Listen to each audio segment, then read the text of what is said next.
એમાં અમે રહેતા. પછી દિવાળી આવે ને ત્યારે ગામડામાં બધા ધોળ કરે, દિવાલોને ધોળ કરે, ગારનું લીપણ કરે, ગાર્યું કરે, ગોરા હાથ વાળ્યું, દાદલ કવિ કહે છે સાહેબ, ગાર કરે, લીપણ કરે. તો સાવિત્રીમાં ધોળ કરે, જ્યાં પોપડા ઉખડ્યા હોય ત્યાં પેલું કરીને ગાયના લીપણ, પછી ધોળ, ખડીનો ધોળ કરે, વ્હાઈટ વોશ કરે. પછી મેં દાદાને પૂછ્યું, તો મારી સાથે કરી, દાદા મારી ઈચ્છા છે કે અહીંયા, અત્યારે હું રામાયણ ભણતો દાદાના ચરણમાં બેસીને, તો મેં કહું કે આ દિવાલ દાદા કઈ ચોપાઈ લખું? તો દાદાએ કહ્યું ચોપાઈ નહીં, આ દોલખ, જેમાં 7 સમિધની વાત છે. હું યજ્ઞ કરું છું ને એનું બીજા રૂપણ એ વખતનું છે. આપણને ખબર ન હોય કે આપણો બુદ્ધ પુરુષ આપણી સાથે કઈ રીતે કામ કરતો. બુદ્ધ પુરુષ આપણા મનનો જ્ઞાતા પણ હોય છે ને મનનો નિર્માતા પણ હોય છે. આપણા મનને નિર્મિત કરે, દીક્ષિત કરે, મનને તૈયાર કરે. આ બંને બુદ્ધ પુરુષ કરે. એ વખતે તો બહુ ન સમજાયું. અને પછી હું આ ઓલી આપણે ગળી હોય ને, બ્લુ ગળી હોય, એનાથી આપણે લખતા લાભ ને શુભ ને બીજું તો શું હોય ગામડામાં.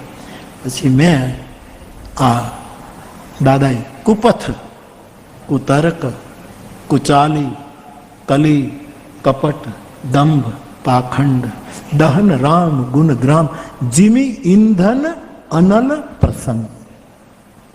જેમ ઈંધણ સમિત અગ્નિમાં હોમાય અને એક વિશિષ્ટ પ્રકારનું પરિણામ પેદા, એમ તુલસીદાસજી 7 આધ્યાત્મિક સમિધોની વાત કરી.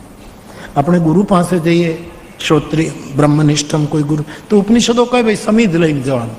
ઠીક છે, આપણે રૂપિયા લઈને જઈએ, આશ્રમમાં સારા કામ થતા હોય, પરોપકાર ગૌ, તો આપણે બધું સમિધ જ ગણે. પણ મૂળ આપણી સંસ્કૃતિ તો કેટલી વિતરાગી કે પૈસાનું કંઈ નામ જ ન આવે સાહેબ, સોનું ચાંદી ક્યાંય આવે જ નહીં, સમિધ જ લઈ જવાય.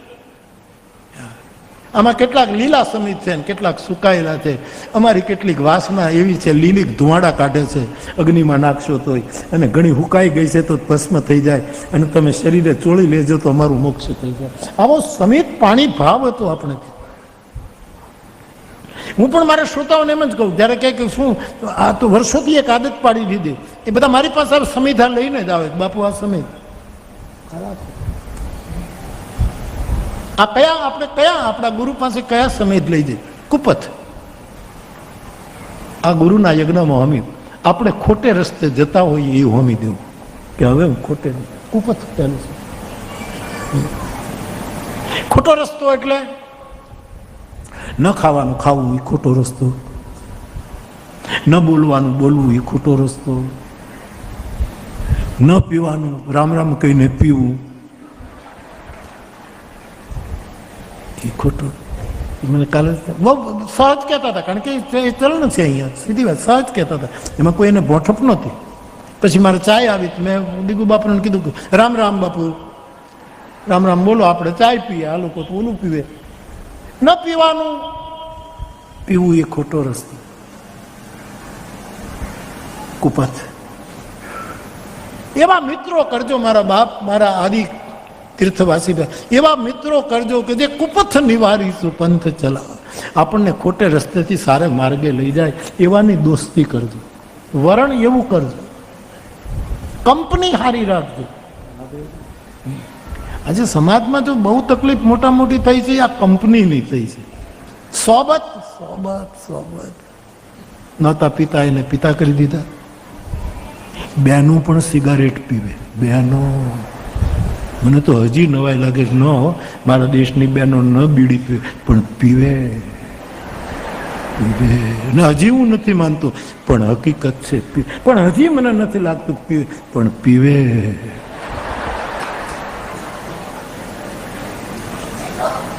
આ બધા કુપત છે. આપણું કાંઈ લૂંટાઈ ન જતું હોય, એનો પુરુષાર્થ, એનું પ્રારબ્ધ, એના ઉપર પરમાત્માની રહેમ અને રોજ પ્રગતિ કરે, એની ઈર્ષા કરીએ એ કુપત. તું મહેનત કર, એનો પુરુષાર્થ, એનું પ્રારબ્ધ, એના ઉપર કોઈની કૃપા કામ કરે તો તું શું કામ?